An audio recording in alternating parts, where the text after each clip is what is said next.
Keburukan itu akan tumbuh subur bukan banyaknya orang buruk, tapi keburukan itu akan tumbuh subur karena banyaknya orang baik yang mendiamkannya. Saya yakin teman RK adalah orang-orang baik sehingga tidak akan mendiamkan kasus-kasus yang menimpa terhadap perempuan, ya, termasuk juga kepada kita semuanya. Dan marilah kita menjadi orang-orang baik yang tidak mendiamkan keburukan itu.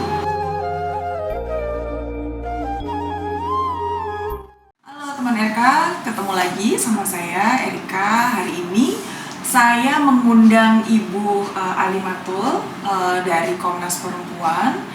Beliau salah satu komisioner di Komnas Perempuan. Kita akan bahas nih tentang bagaimana sih perlindungan terhadap perempuan, kemudian kesetaraan gender, dan mungkin beberapa kasus-kasus yang belakangan tentang pemaksaan, mungkin ya, pemaksaan terhadap penggunaan atribut keagamaan ini marak terjadi dan terutama banyak terjadi pada teman-teman perempuan. Nah, saya sudah bersama dengan Ibu Alim. Mungkin kita akan kenalan sedikit dengan Ibu Alim. Selamat pagi, Ibu.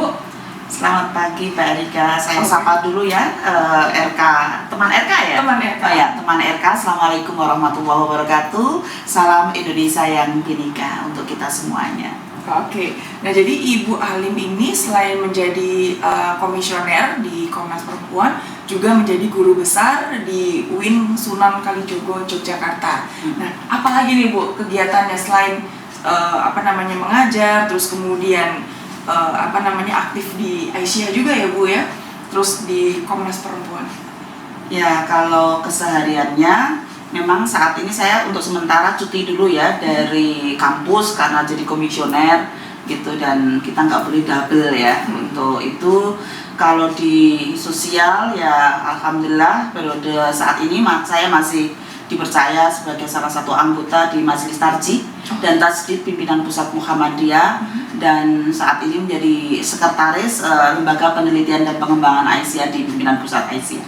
Oke, banyak sekali ini kegiatannya dan semuanya terkait dengan perempuan ya Bu. Ya. Dan nanti kita juga akan bahas sedikit. Ini ada bukunya Ibu gitu ya. Ini judulnya Takdir di Ujung Ikhtiar. Mungkin nanti kalau teman-teman ada yang tertarik untuk membaca, kita akan bikin book reviewnya tentang buku ini. Terus kemudian nanti kita akan bahas sedikit ya Bu. Boleh. Ya. Oke. Nah, sekarang kita mau ngobrol santai aja. Kita mau ngobrol tentang bagaimana sih pandangan Islam, pandangan terhadap perempuan dan juga perlindungan terhadap perempuan. Bu, ini kan banyak sekali nih Bu kasus-kasus yang sekarang gitu ya menimpa teman-teman kita perempuan dan juga anak gitu. Salah satunya misalnya tentang pemaksaan menggunakan atribut agama di sekolah. Nah, ini pandangannya Komnas Perempuan sendiri seperti apa nih? Ya, sebelum sampai ke sana, memang kalau kita bicara isu perempuan ya, baik dari sisi pemikirannya, dari sisi perannya, statusnya, dan juga tubuhnya, itu memang selalu menjadi kontroversi ya, gitu ya. Perempuan itu sering sebagian masyarakat memahami sebagai orang yang ada di domestik dengan kasur sumur dapurnya gitu kan, ataupun juga perempuan itu kadang-kadang sering dihubungkan dengan persoalan kesuciannya, bahkan kadang-kadang ada yang meyakini sebagai pembawa malapetaka gitu kan. Itu banyak sekali ya di masyarakat kita gitu. Tapi satu sisi kalau yang saat ini ada juga loh yang mengatakan perempuan itu tidak pernah salah ya. Oh iya. Anak saya yang kelas 5 SD itu lucu sekali. Bu, kalau perempuan tuh nggak pernah salah, berarti nggak perlu hari raya Idul Fitri dong. Nah, benar juga ya. Suka ada bercanda seperti itu. Iya, jadi artinya sekarang kalau kita bicara perempuan dari positif negatifnya itu ada selalu salah gitu ya. Nah, ketika perempuan dihubungkan dengan isu tubuhnya, persoalan tubuhnya, maka muncullah di situ tentang sebenarnya perlu nggak sih selembar kain di atas kepala itu, gitu kan? Dan apa sih konsekuensi daripada selembar kain di atas kepala itu? Kalau istilah Jawa itu kan ada ajining diri ono ing lati, aji ning raga ana ing busana. Kan gitu ya. Artinya harga diri seseorang itu tergantung pada bagaimana dia lesannya ini mengucapkannya, dan harga diri tubuh seseorang itu pada bagaimana dia berbusana, kan begitu. Nah, persoalannya adalah terkadang busana perempuan itu ada yang sampai mengkapleng ya, dia masuk surga atau neraka begitu. Karena dengan pakaian perempuan yang dikenakan gitu ya, sehingga tidak jarang kalau kita lihat di masyarakat ya, banyak perempuan yang mengalami kerentanan karena persoalan selembar kain dalam tubuhnya gitu. Nah, ada satu buku yang menarik ya, yang barusan terbit itu, Evolusi Busana di Saudi Arabia dan di Indonesia gitu. Yang menarik di dalam buku itu, kalau di Indonesia itu semakin hari ada kecenderungan semakin ketat dan semakin tertutup cara berpakaiannya.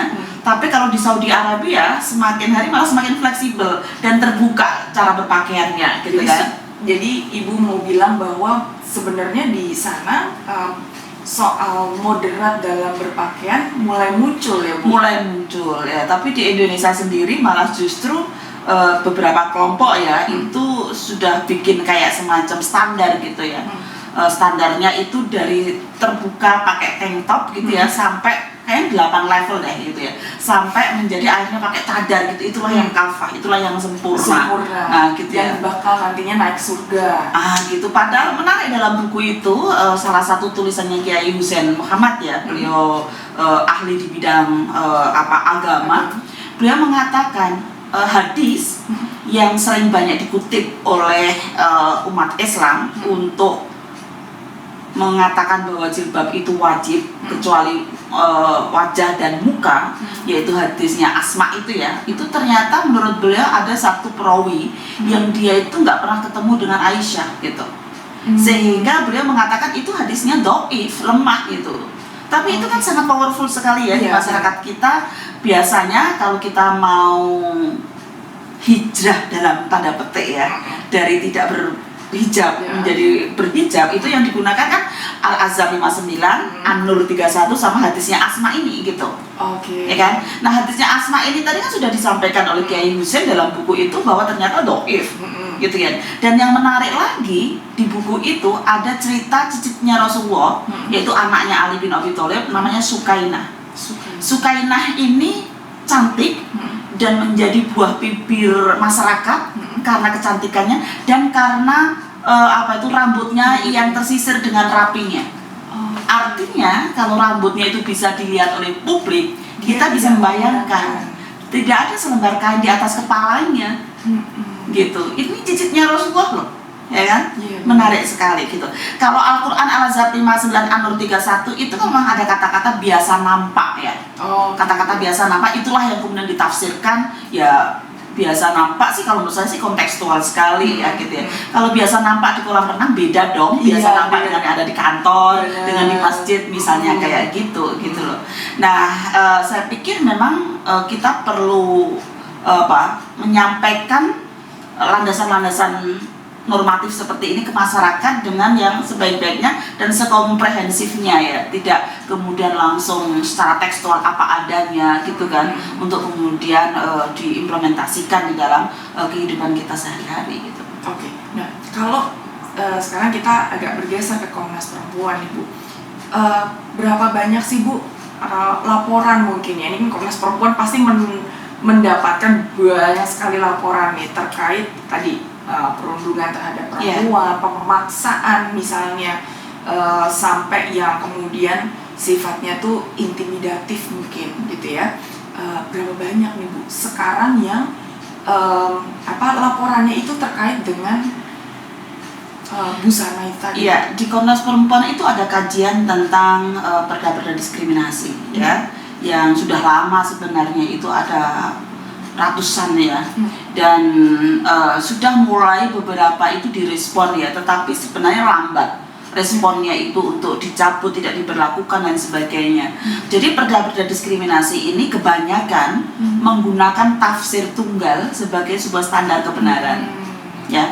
Misalnya kita sangat memahami, masyarakat kita memahami An-Nur 31 Al-Ahzab 59 dan hadisnya Asma ya, itu beragam gitu, dari yang sangat wajib kafah sampai yang ya itu adalah yang penting kesopanan misalnya kayak gitu kan.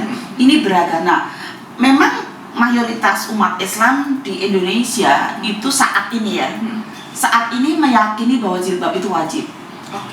Mayoritas. Tetapi kan sebenarnya masih banyak juga sebagian yang mereka sudah paham dengan kajian ini tetap aja meyakini bahwa jilbab itu nggak wajib kan, kan gitu. Nah, sebagai perspektif hak asasi manusia, walaupun sedikit yang berbeda pendapat ya juga harus dihargai, kan gitu.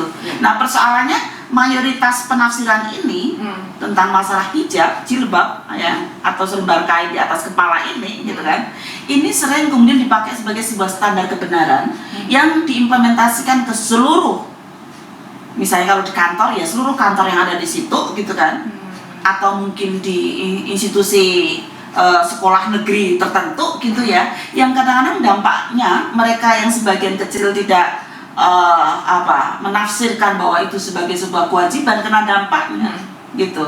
Ada buku dari ini ya Mbak yang Human Rights Watch itu. Saya membaca buku Human Rights Watch ini ya yang I Wanted to Run Away ya. Ini penelitian yang sangat bagus sekali, dan di belakang ini juga ada data-data ya dari berbagai macam dari berbagai macam institusi yang ya termasuk menerapkan itu tadi aturan yang diskriminatif ya. Aturan-aturan yang diskriminatif yang di sana banyak sekali perempuan terutama mendapatkan dampaknya. Bahkan ada di salah satu sekolah di Jogja yang dekat rumah saya juga itu ya, di daerah Banguntapan itu, sampai ada siswinya itu trauma karena dia dipaksa untuk menggunakan hijab itu gitu loh. Dan bahkan di kasus-kasus tertentu dampaknya adalah dia dikurangi nilai agamanya.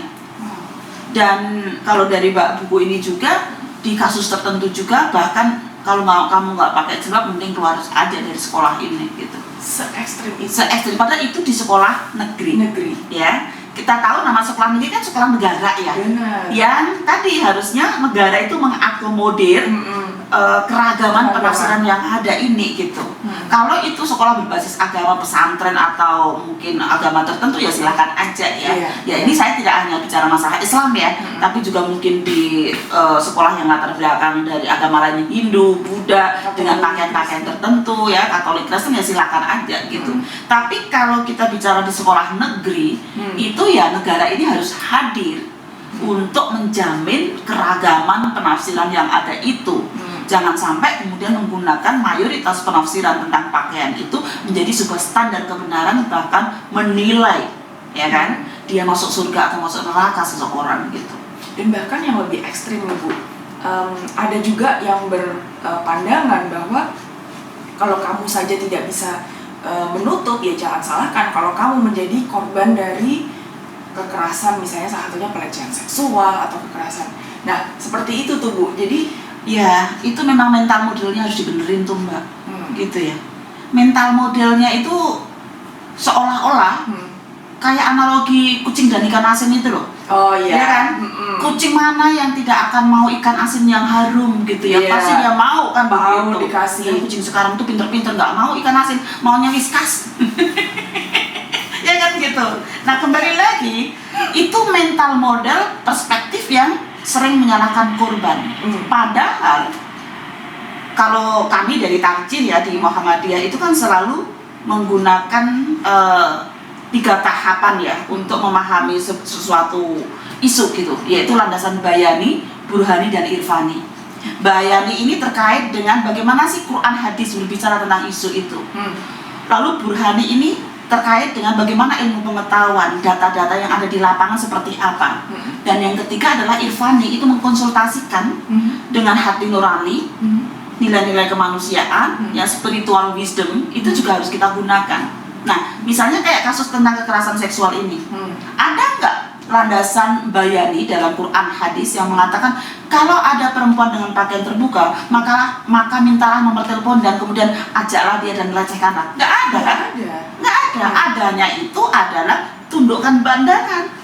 Jika kamu melihat seperti itu, ghadul basar, tundukkan pandangan supaya tidak melihat. Iya, pandangan pertama nikmat, pandangan kedua laknat. Yosa. Lama-lamanya pandangan pertama seberapa lama sih gitu kan, gitu. Ya kan?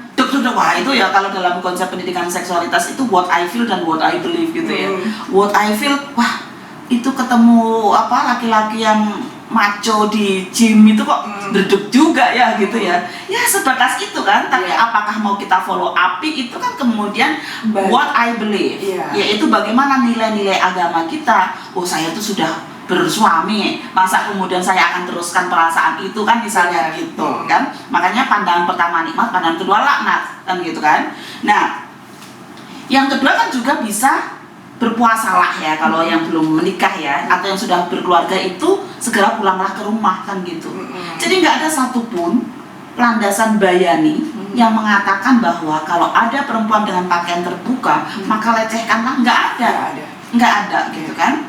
Nah oleh karena itu kalau tidak ada tapi realitasnya masyarakat kita kok masih kayak gitu, terus bagaimana? Dan bahkan kalau dari beberapa hasil riset tidak ada jaminan bahwa dia perempuan menggunakan pakaian tertutup pun itu akan terbebas dari kekerasan seksual.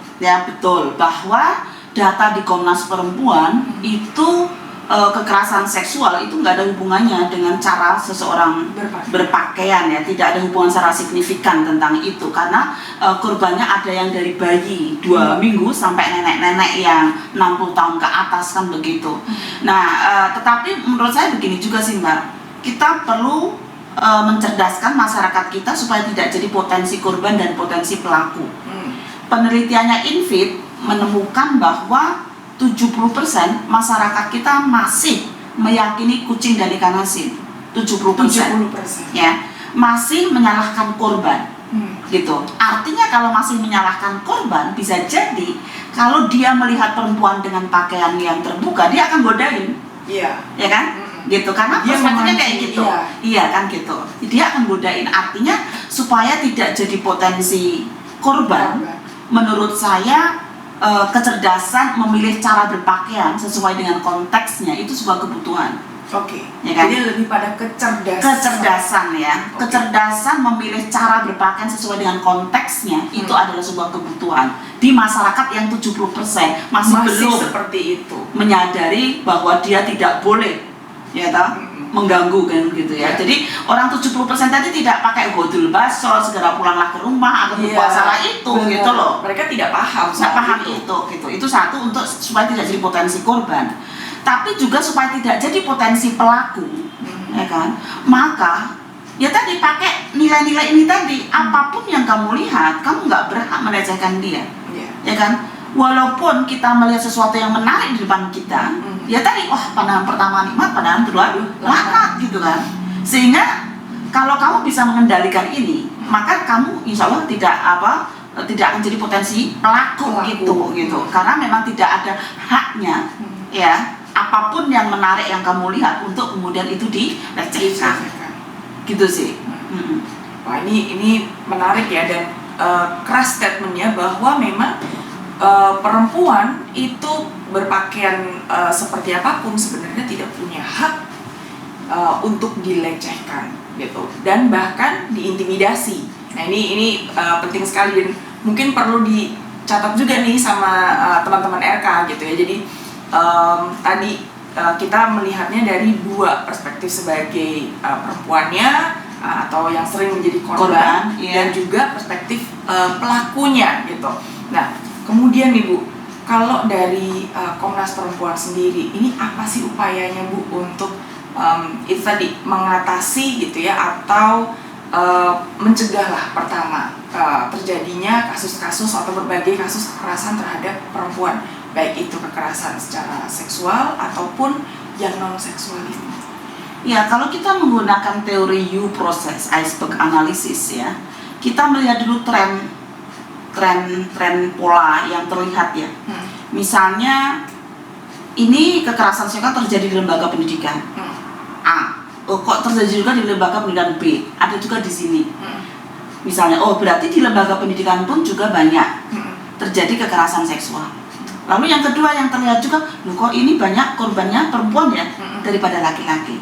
Lalu hal yang lain juga misalnya, ini kok tidak pernah dilaporkan, atau ada yang dilaporkan tapi hilang juga, nggak ada penyelesaiannya misalnya. Lalu kemudian kita coba analisis, kenapa sesuatu yang dapat kita lihat ya, pola tren itu tadi terjadi seperti itu. Maka kemudian kita mencoba untuk menyelam ke laut yang agak lebih dalam dengan melihat struktur penyebabnya. Nah, struktur penyebab ini bisa kita lihat dari apakah ada kebijakan atau belum. Apa program-program yang sudah dilaksanakan di sekolah itu. Ya kan, ada nggak? Ternyata selama ini itu dianggap sebagai sesuatu yang tidak penting, sehingga tidak perlu ada kebijakan. Ya kan? Atau masih ada persoalan sekolah itu infrastruktur SDM yang lebih banyak harus diperhatikan misalnya ketimbang itu tadi gitu. Jadi bisa jadi kalau sekarang misalnya di perguruan tinggi ya, karena sudah ada Permendikbudristek 3021 dan juga Undang-Undang TPK sudah disahkan, itu banyak perguruan tinggi yang sudah punya kebijakan. Ya, tetapi masih aja tetap terjadi. Nah, bisa jadi ini ada kebijakan tapi tidak ada support anggarannya. Ya kan? Atau komitmen pimpinan itu belum bagus gitu. Yang penting sudah ada hitam di atas putih kebijakan, tapi implementasinya nanti aja lah gitu. Nah, setelah itu kita coba menyelam agak lebih dalam lagi. Kenapa kok nggak disupport oleh anggaran? Kenapa pimpinan di perguruan tinggi itu kok nggak punya komitmen yang baik tentang itu? Kita coba lagi, ternyata mental modelnya tadi, perspektifnya itu masih menganggap bahwa itu nggak penting. Memang perempuan itu sebagai sumber fitnah, misalnya gitu kan. Atau itu masalah pribadi. Kalau kita ungkap akan mencemarkan nama baik kampus misalnya, dan sebagainya. Nah, kalau kemudian kita temukan mental model seperti itu, maka gimana kita upayanya? Pertama kita rethinking melakukan perubahan cara berpikir mental model itu. Jadi kalau selama ini masyarakat kita menganggap bahwa sumber fitnah itu adalah harta tahta wanita, maka itu harus diubah menjadi sumber fitnah itu harta tahta asmara dan kuota. Kuota ya, Bu? Harta, ya, tahta, asmara, dan kuota. Ya karena sebenarnya sumber fitnah itu nggak hanya perempuan, laki-laki pun juga suka menggoda juga kan. Apalagi kalau mereka dari peer group. Iya gitu kan, kuota juga sih kadang-kadang gitu. Ditelepon kok nggak nyaut kemana, ini lagi ngapain kan gitu kan. Bisa jadi sumber fitnah kan. Nah misalnya kita merubah cara berpikir kita sehingga dengan demikian tidak selalu menyalahkan korban. Kalau cara berpikir seperti itu. Yang kedua adalah nama baik kampus. Kalau di sebuah perguruan tinggi misalnya itu tidak akan terganggu dengan adanya kasus.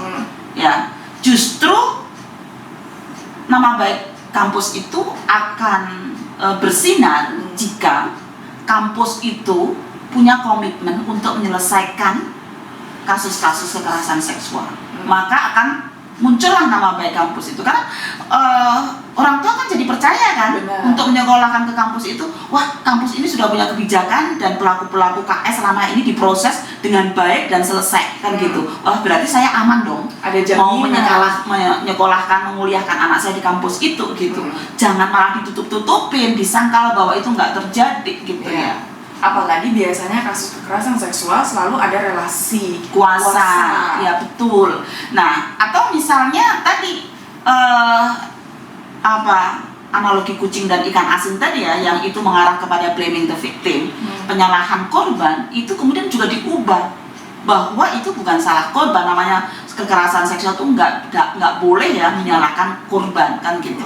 Nah, ini perubahan cara berpikir jangan hanya berhenti sampai di sini, harus dinaikkan ke atas. Ya, jadi rethinking, redesigning, dinaikkan ke atas untuk menjadi sebuah kebijakan yang baik, disupport anggarannya, semua pimpinan itu merasa bertanggung jawab untuk menciptakan kawasan bebas kekerasan di kampus gitu kan. Nah, dengan sendirinya nanti dia akan menjadi pola-pola baru, tren-tren baru, ya kan? Wah, di sini ada kasus kekerasan seksual diselesaikan dengan baik. Ini selesai sehingga kemudian akhirnya terjadilah ya kawasan bebas kekerasan di perguruan tinggi, termasuk utamanya di dalamnya adalah kekerasan seksual. Programnya ya kampanyenya, bagaimana kita menyadarkan tentang bentuk dan jenis kekerasan seksual gitu. Itu banyak yang nggak paham. Biasanya kalau kami pelatihan, coba ibu bapak kemarin barusan di Makassar itu kita undang sejumlah PTKN, kita undang pas sebelum mulai pelatihannya, kita coba apakah ada kasus kekerasan seksual di kampus ibu bapak semuanya. Ya separuh ngacung gitu.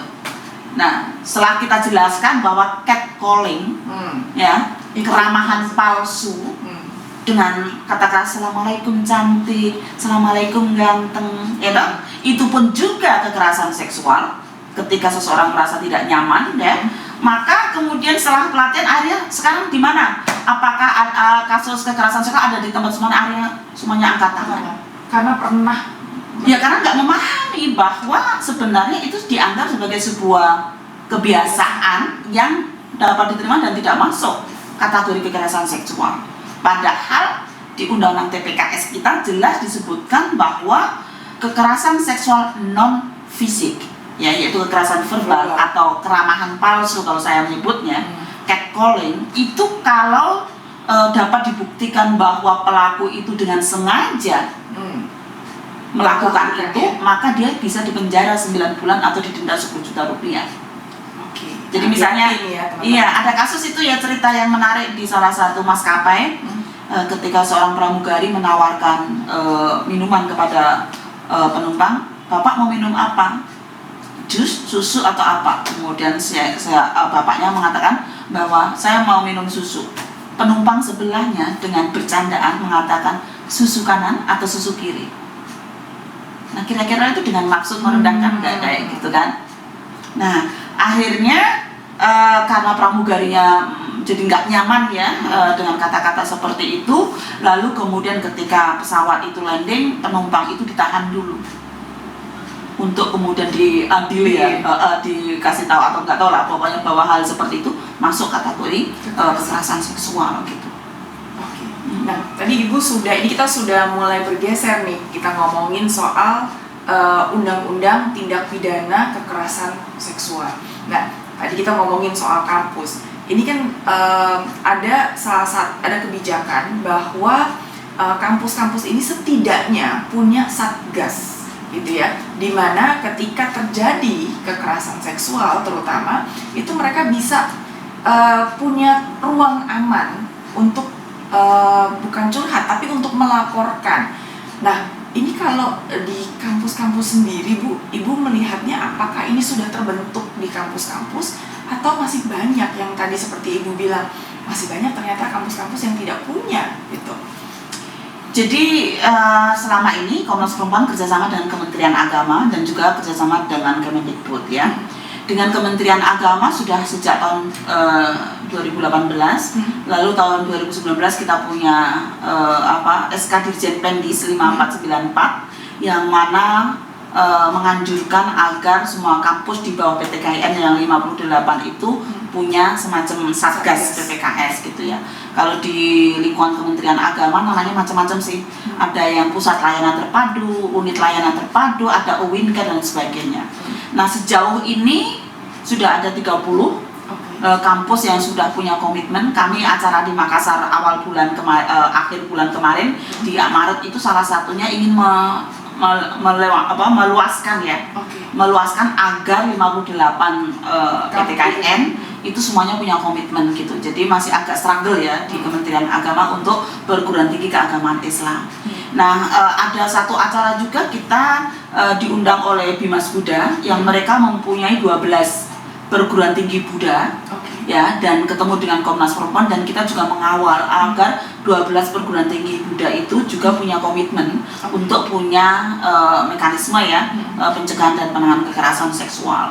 Bimas Hindu sudah punya edarannya. Nah ini dalam waktu dekat kita juga akan kerjasama untuk memastikan ya untuk Bimas Katolik dan Kristen ya, supaya sekolah-sekolah di bawah Kementerian Agama Katolik dan Kristen itu juga mengadopsi tentang kebijakan itu. Karena sebenarnya di Kementerian Agama selain SK Dirjen Pendis tadi, karena ini hanya Pendis kan berarti hanya ke PTKIN ya, Islam ya. Di atasnya itu ada PMA, Peraturan Menteri Agama 73 tahun 2022 ya, yang itu juga sudah diterbitkan. Harapannya ini akan berlaku ke seluruh lembaga pendidikan ya, termasuk sekolah-sekolah yang berasrama kan begitu.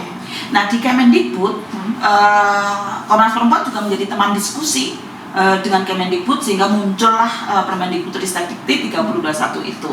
Nah pada tahun kemarin 2022 target dari Kemendikbud 125 perguruan tinggi umum itu semuanya sudah punya ya, sudah punya Satgas PPKS-nya. Sudah punya. Saya secara pribadi kebetulan ada sekitar 16 perguruan tinggi ya yang saya terlibat sebagai penguji publik calon panselnya, itu panitia seleksi Satgasnya gitu.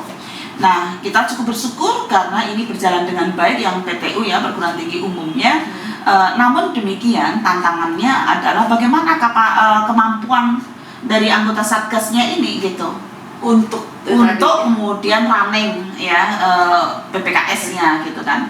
Maka pada tahun 2023 ini Komnas Perempuan kembali lagi kerjasama, Kemendikbud kembali lagi kerjasama dengan Komnas Perempuan untuk menyiapkan fasilitator nasional. Jadi sekarang ini sedang dalam proses seleksi untuk fasilitator nasional. Kemarin Komnas Perempuan mengirimkan sekitar 90 calon fasilitator nasional dari mitra-mitra Komnas Perempuan yang nanti akan diseleksi menjadi 30. Nah dari 30 ini kita akan ada TOT secara nasional. Setelah itu mereka akan dibagi ke region-region untuk melakukan pelatihan terhadap Satgas PPKS-nya. Modul juga sedang kita rancang. Minggu kemarin sudah kita diskusikan juga secara lebih detail untuk modul-modul yang akan kita gunakan itu gitu. Nah harapannya ini yang perguruan tinggi swasta ya, perguruan tinggi swasta juga segera mengejar gitu. Sudah banyak juga, tetapi memang belum 100% ya, memang 4 ribuan ya, jadi kampus kan masih banyak sekali gitu. Nah ini nanti setelah perguruan tinggi umum dari Kemendikbud, maka bagaimana perguruan tinggi swasta ya, ini juga mengikutinya gitu sih. Nah kalau sejauh ini Bu, bagaimana nih realisasi dari adanya Satgas? Apakah kemudian memang benar nih Satgas-Satgas ini ternyata benar-benar bekerja gitu ya, bisa membantu terutama untuk tadi membantu korban gitu ya, dalam menangani kasus misalnya sudah terjadi gitu kan, bagaimana dia melakukan perlindungan terhadap korban, terus kemudian melakukan pendampingan supaya si korban bisa mendapatkan akses keadilan dari hukum. Ya kan ada istilahnya 4P ya, yaitu pencegahan, kemudian perlindungan, lalu pemulihan dan pemberian sanksi ya. Nah awal Satgas dibentuk dari beberapa kampus yang ada itu memang tiba-tiba ada 5-6 kasus yang lapor, gitu ya, sehingga kayak semacam akhirnya jadi kayak semacam ya overcrowded ya, menerima kasus-kasus yang ada itu gitu. Sementara tadi ya belum seluruhnya itu dapat tersupport oleh anggaran dan sebagainya. Jadi kalau dilihat dari Catahu Komnas Perempuan yang kemarin kita launching, kalau biasanya yang paling tinggi yang lapor ke Komnas Perempuan dan lembaga layanan ya, itu adalah perkosaan. Tapi Catahu yang kemarin yang paling tinggi adalah pelecehan.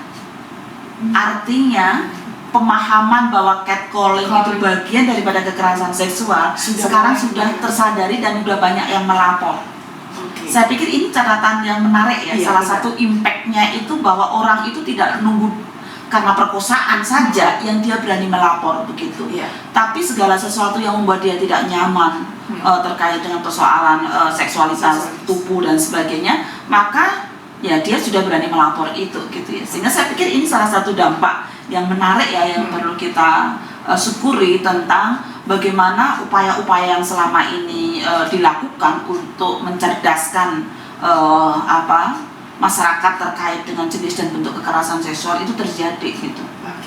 Jadi di satu sisi kita bersyukur bahwa ternyata orang juga sudah mulai berani untuk melapor gitu ya, baik itu laki-laki atau perempuan yang tadi merasa bahwa mereka dilecehkan baik verbal maupun non-verbal. Tapi juga kita perlu waspada nih bahwa mungkin ada juga kasus-kasus yang terjadi tapi tidak dilaporkan. Ya, jadi kan begini ya, kalau kita bicara data dan jumlah kasus, kita perlu hati-hati dalam menafsirkannya. Karena kita tahu bahwa fenomena kekerasan seksual itu kan fenomena gunung es. Kalau risetnya Komnas Perempuan itu 80% ya mereka memilih diam dan tidak melapor. Artinya ketika tiba-tiba ada kasus banyak yang terlapor di situ, itu bukan berarti karena kasusnya banyak di situ. Tapi bisa jadi karena memang kesadaran untuk speak up itu tinggi. Kenapa kesadaran speak up itu tinggi? Karena aturan di situ berjalan. Ya, karena ada proses-proses pelaku-pelaku yang sebelumnya itu dilakukan misalnya gitu. Sehingga ini penting ya untuk memahamkan kepada teman RK ya, bahwa tingginya kasus yang ada di suatu tempat itu tidak selalu kita tafsirkan karena tempat itu bobrok dan tempat itu nggak karuan gitu ya. Tetapi bisa jadi karena ada kesadaran untuk melaporkan kasus yang ada itu gitu. Kenapa ada kesadaran? Karena meyakini bahwa sistem yang ada di situ jalan dengan baik. Dan ini belum tentu terjadi pada jangka waktu yang dekat, tapi bisa juga ini kasus-kasus yang lama. Kemudian mereka karena tadi sudah melihat ini ternyata berani untuk melapor, ini mau melapor, akhirnya jadi jangan sampai malah ada ini gara-gara undang-undang TPK disahkan, ada Permendikbudristek ada, PMA ada, lalu kemudian kasus kok semakin banyak gitu kan. Nah, ini kan berarti tidak menyelesaikan masalah gitu ya. Jangan sampai malah justru seperti itu pemikirannya gitu.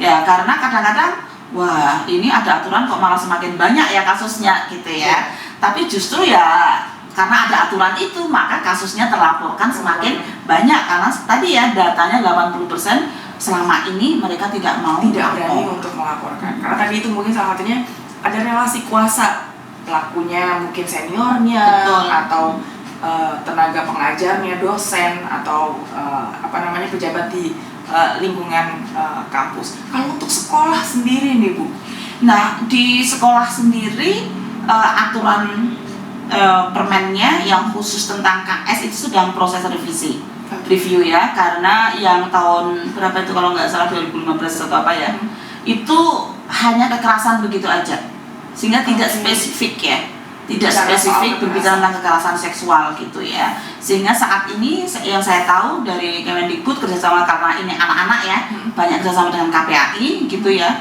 mereka sedang melakukan review untuk aturan yang ada itu.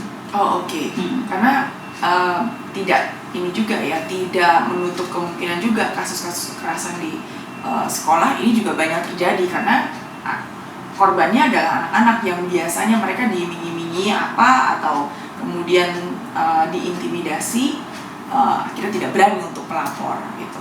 Nah, kita tadi sudah bicara soal kasus kekerasan di kampus.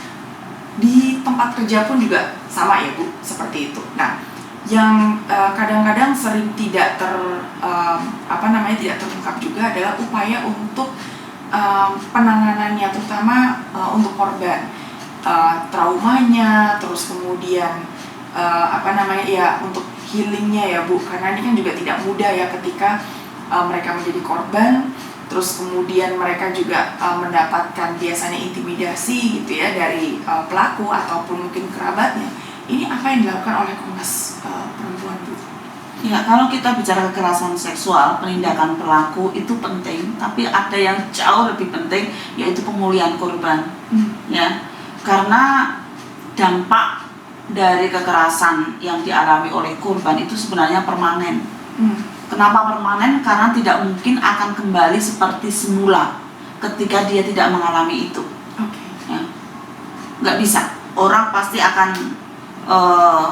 membekas ya. Jadi kadang-kadang bagi pelaku kekerasan itu seperti mengukir di atas air, hilang. Tapi bagi korban itu seperti mengukir di atas batu, nggak akan hilang. nggak akan hilang. Semaksimal apapun upaya untuk memulihkan korban, tidak dapat seperti semula, seperti ketika tidak terjadi kekerasan itu.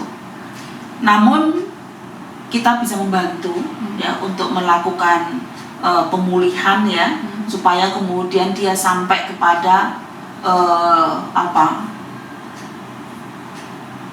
proses psikologi yang dia menerima bahwa dia mengalami kekerasan itu, dan dia akan bangkit kembali untuk tidak terlalu berlama-lama memikirkan itu ya. Ya, hujan tidak selalu turun lah begitu ya. Sehingga kita harus move on gitu, walaupun memang tidak gampang ya, karena kalau kita bicara kekerasan seksual itu kan ada istilahnya tonic immobility atau freezing atau kelumpuhan sementara. Nah, setiap korban itu berbeda di dalam merespon kekerasan seksual yang dia alami. Ada yang tingkat menit, detik, ataupun bahkan tahunan gitu, untuk kemudian dia bisa menyampaikan apa yang dia rasakan itu. Nah, ini yang kadang-kadang tidak terpahami dengan baik juga. Seolah-olah ketika terjadi kekerasan seksual seseorang itu tidak berteriak, maka kemudian ditafsirkan bahwa dia menikmati gitu. Nah, itu kan nggak bisa kayak gitu, karena sebenarnya kayak ya kita kalau nge-zoom itu loh Mbak, kita kan tiba-tiba sinyalnya hilang ya, nge-freeze gitu. Nah, kembalinya lagi ke zoom kan tergantung ya sinyalnya masing-masing kan. Nah, demikian juga dalam persoalan freezing yang dialami oleh korban KS itu gitu.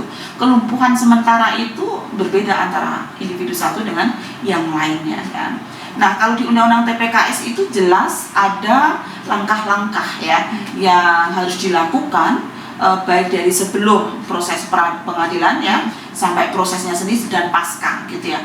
Termasuk misalnya kalau kita bicara hak korban, terkait dengan sejauh mana kasusnya itu ditangani atau belum, sampai mana levelnya, itu korban perlu tahu gitu.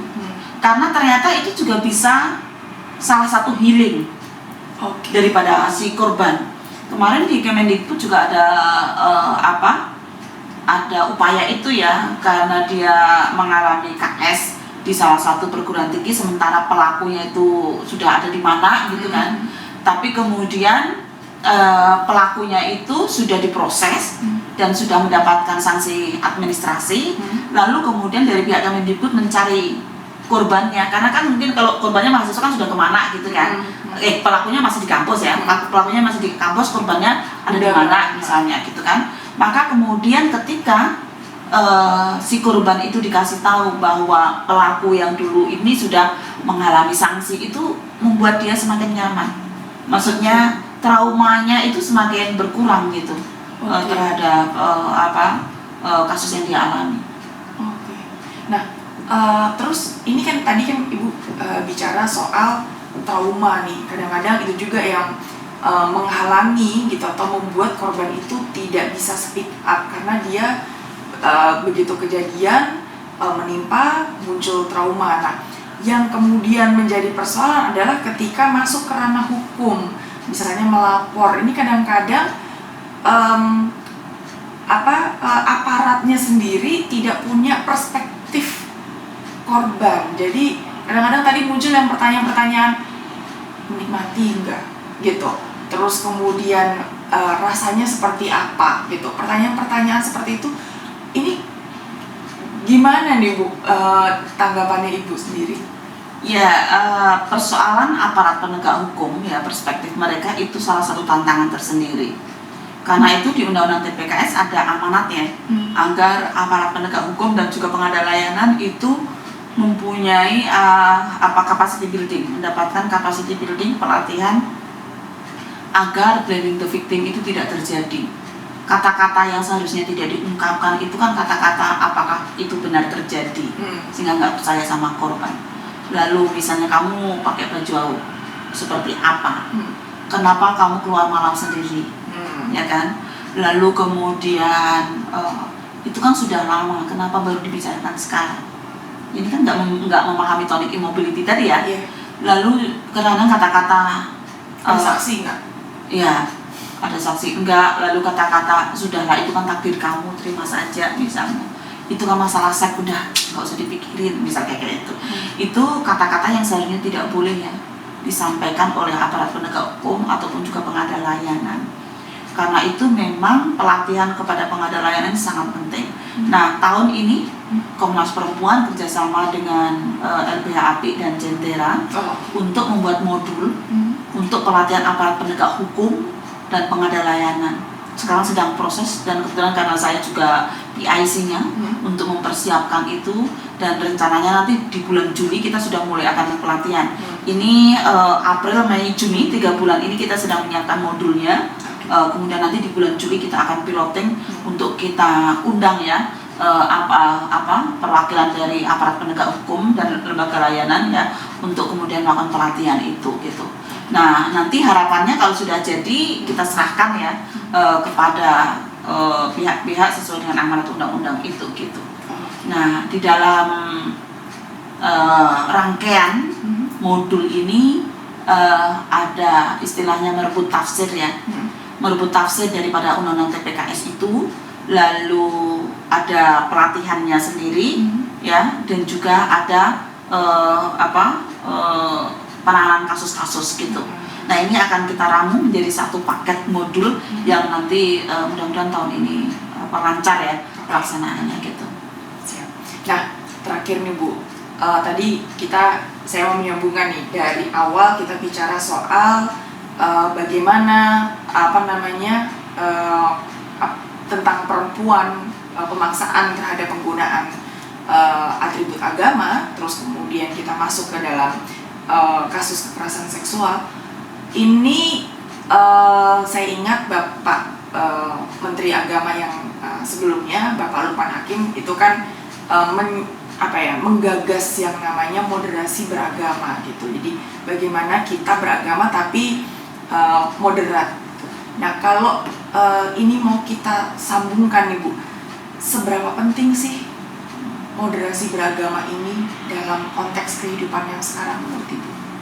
Terutama tadi ya kita kaitkan dengan pemaksaan terhadap penggunaan atribut agama misalnya. Ya, kebetulan saya memang juga fasilitator nasional moderasi beragama ya bersama Mbak Alisa Wakti dan kawan-kawan gitu kan. Nah, di dalam pemahaman moderasi beragama itu kadang sering salah disalahpahami ya. Seolah-olah itu mendangkalkan akidah, kemudian melakukan generalisir terhadap semua keyakinan gitu ya. Padahal sebenarnya tidak. Moderasi beragama itu adalah upaya yang sungguh-sungguh untuk mengimplementasikan nilai agama yang sesungguhnya gitu ya. Yang mana mencoba memahami keragaman ya yang ada, dan juga mencoba untuk bagaimana apapun dari penafsiran agama itu tidak berdampak kepada mencelakai orang lain, tidak berdampak kepada sesuatu yang mengakibatkan chaos atau public order itu terganggu gitu kan, dan juga sesuatu yang berdampak terhadap bagaimana hidup bersama walaupun dengan keyakinan yang berbeda gitu. Nah, karena itu dalam berpakaian misalnya ya silahkan saja seorang perempuan mau memilih pakai cadar, silahkan, tidak ada masalah. Tapi jangan sampai pemahaman itu dipaksakan kepada orang yang berbeda pemahaman, ya mungkin karena dia punya relasi kuasa, gitu ya, lalu dipaksakan kepada orang yang berbeda penafsiran, dan itu membuat dia tidak nyaman, bahkan trauma begitu. Jadi moderasi beragama itu juga tidak mengatakan bahwa udah semuanya itu pakai jilbabnya pendek semua, enggak, bukan begitu gitu loh. Silahkan dengan segala macam penafsiran yang ada gitu ya, tetapi jangan sampai penafsiran yang ada itu ketika dia punya wewenang digunakan untuk melakukan intimidasi, membuat orang tidak nyaman karena penafsiran itu gitu. Jadi tadi jangan menggunakan mayoritas penafsiran sebagai sebuah standar kebenaran, karena realitasnya itu beragam tentang penafsiran pakaian itu gitu ya. Nah, apalagi ya kali ini terjadi di institusi negara, ya kan, institusi negara itu juga perlu mengakomodir berbagai macam pendapat yang ada itu gitu. Nah, sehingga sebenarnya ya moderasi beragama ini mengajak untuk menghargai berbagai macam pendapat gitu ya. Tapi juga mungkin kalau terkait dengan persoalan pakaian ya bisa jadi kalau diartikan moderat itu biasa-biasa aja gitu ya. Ya biasa saja kayak orang Indonesia, tidak harus yang sampai panjang lebar misalnya gitu ya harapannya ya kan, karena ini Kementerian Agama ya, dia kan institusi negara yang juga punya ideologi negara ya, maksudnya agama yang diusung oleh negara itu kan agama yang kemudian tidak melebih-lebihkan ya tidak melebih-lebihkan gitu, sehingga kita sih sebenarnya kalau pakai moderasi beragama itu tidak menggunakan ekstrem kanan dan ekstrem kiri, di tengah-tengah, bukan itu konsep yang dulu ya. Kalau sekarang tidak begitu, karena nanti kalau kita tidak menggunakan range ekstrem kanan ekstrem kiri, wasatiyah itu ada di tengah-tengah misalnya, itu nanti dia akan menyalahkan kelompok yang kanan dan kelompok yang kiri. Kita tahu biasanya masyarakat kita mengkotak-kotakkan tuh yang kelompok kiri ini termasuk pembela HAM. Padahal kita orang-orang pembela HAM ini tidak begitu, tidak kemudian melakukan penghakiman ya kepada cara orang berpakaian misalnya, sehingga apalagi yang kelompok kanan juga misalnya tidak selalu kok mereka yang mencoba untuk memahami agama secara tekstual itu selalu melukai orang lain dan melakukan pembatasan terhadap hak orang lain, tidak selalu juga begitu. Jadi moderasi beragama itu bukan berarti melarang orang pakai cingkrang, melarang orang pakai cadar, bukan itu gitu loh. Jadi silahkan mau pakai menafsirkan agama yang kayak apa, tapi catatannya adalah jangan sampai penafsiran itu berdampak kepada keburukan orang lain, berdampak kepada sesuatu yang membahayakan orang lain, berdampak kepada pembatasan hak-hak orang lain, gitu. Dan juga jangan sampai berdampak kepada bagaimana nasionalismenya, kebangsaannya, gitu ya, sehingga nilai-nilai keumatan, nilai-nilai kebangsaan, ya, dan nilai-nilai kemanusiaan itu tetap terjaga gitu dan berjalan dengan beriringan ya, keumatan, kebangsaan dan kemanusiaan. Karena kita juga punya nilai-nilai Pancasila, betul gitu ya, Tunggal Ika. Maka mungkin sekarang kita refleksikan ya, apapun yang ibu bapak terima atau yang rekan RK ya terima, karena sekarang kan artificial intelligence jadi ulama loh sekarang ini kan. Cepet sekali. Iya, kemarin ada cerita itu di komunitas Buddha ya kan ya, ada artificial tokoh agama yang luar biasa itu, katanya kenapa dia paling luar biasa, karena dia nggak akan mati karena artificial kan, dia ilmunya kan semakin banyak itu misalnya. Tapi kan nggak pakai hati nurani itu kan, karena dia bukan manusia, orang mesin kan gitu. Nah karena itu menurut saya begini aja sih, kalau apapun tadi ya, karena kita informasi ini luar biasa sekali, kita di era yang banyak sekali informasi ini, maka ketika menerima sesuatu yang baru, refleksikan apakah penafsiran yang baru ini yang saya terima ini membahayakan orang lain nggak kalau saya implementasikan, membuat orang lain semakin buruk, terpojok, terendahkan nggak dengan penafsiran yang kita dapatkan. Yang kedua adalah kira-kira ya ini melakukan pembatasan hak-hak pada orang lain nggak? Kalau itu saya implementasikan. Lalu yang ketiga, ini berdampak kepada